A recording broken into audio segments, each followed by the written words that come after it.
This video will show how to create a decode filter script using the replace method, which was added to Android build versions in February 2022. Please ensure that your Honeywell mobile computer is running the latest build, which can be found on the Honeywell software site. The replace feature simplifies the process of replacing characters using a decode filter script.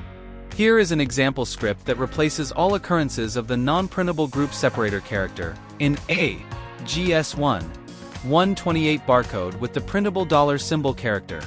The main parts of this decode filter script are _event. This is the start of the scan cycle and the first variable that is needed in the script.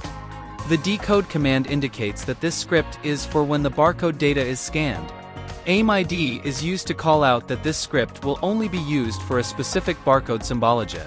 In the example, the closing square bracket C1 indicates a GS1 128 barcode. If a different barcode symbology is to be used instead, the aim_id will need to be changed to match _data.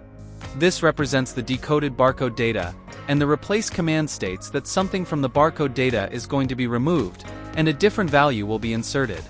The replace command has 5 components for the script to work. 1. The subject of the replace command, which in this example is the decoded barcode data. 2. The start position.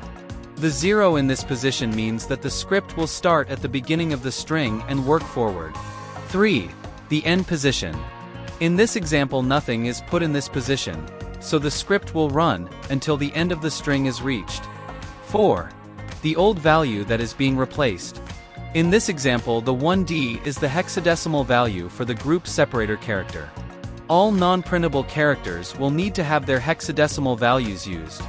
If the script is replacing a printable character, the character can be used directly in the script. 5. The new value that will be used as a replacement.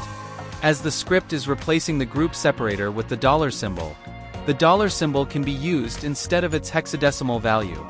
If you have any questions, or if you are working with an Android OS build created before 2022, please contact Honeywell Technical Support for assistance. Thank you.